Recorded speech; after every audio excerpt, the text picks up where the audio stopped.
falar de Irã, e antes de falar de Irã, é preciso lembrar que a geopolítica no século XXI, ela tá muito, muito louca. E não dá pra você se apegar emocionalmente aos países não, porque senão você vai ter muitas decepções amorosas, tá? O líder supremo, né, do Irã, que é o Ali Khamenei, que é o Ayatollah, ele tem feito alguns discursos que estão sendo reproduzidos no X, que tem mostrado que o Irã está indo muito por um caminho do diálogo, muito mais do diálogo do que do caminho bélico. Ele tem falado da importância de fortalecer as relações internacionais, parcerias com a China, com a Rússia, e aí, nessa postagem especificamente, ele fala da Arábia Saudita. Lembrando que o Irã está em diálogo com os Estados Unidos, é um diálogo indireto, mas está em diálogo com os Estados Unidos e Omã para discutir o plano nuclear iraniano e também tem ao mesmo tempo um diálogo com a Rússia, que na verdade a Rússia é meio que um intermediário dessa história toda. E agora, com algumas movimentações americanas ali naquela região do Oriente Médio, a China vai precisar muito do Irã para poder escoar suas coisas ali pela região. E chama a atenção essa postagem, onde ele fala exatamente assim: alguns que demonstram inimizade com a expansão das relações entre o Irã e a Arábia Saudita.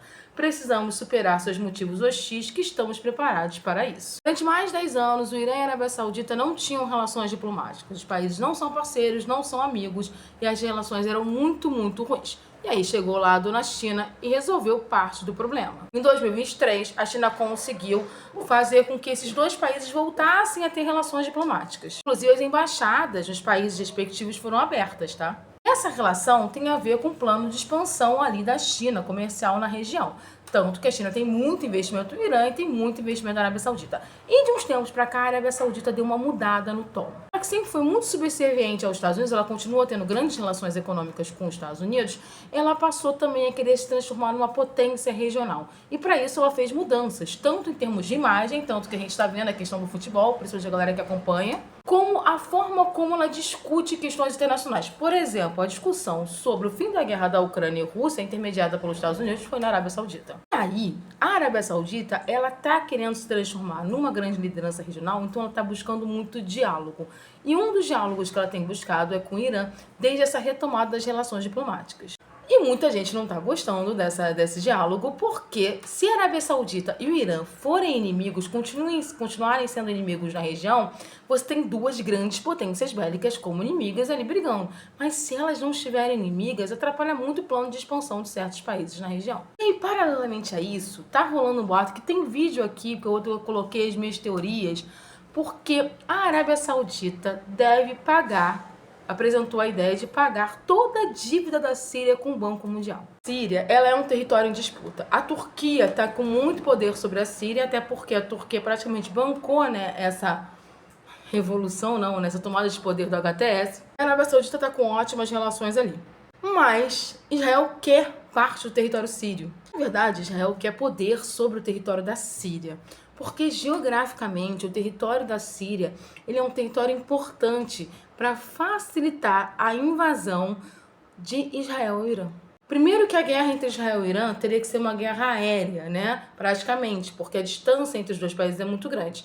Mas se você tiver domínio sobre o espaço aéreo de dois países, como o Iraque e a Síria, e além disso, poder também entrar por terra, utilizando o território da Síria e parte do território do Iraque, isso facilita muito uma guerra contra o Irã. E aí chama a atenção o Irã e a Arábia Saudita, deixando bem claro que assim nós queremos ter uma boa relação na região, porque isso significa que pode atrapalhar os planos de uma guerra dos Estados Unidos utilizando Israel contra o Irã. Lembrando que para a Arábia Saudita não há interesse nenhum em conflito bélico no Irã, principalmente uma magnitude com a entrada dos Estados Unidos. É bom a gente observar essa mudança geopolítica na região e como o tom das lideranças políticas mudou nos últimos 15 anos.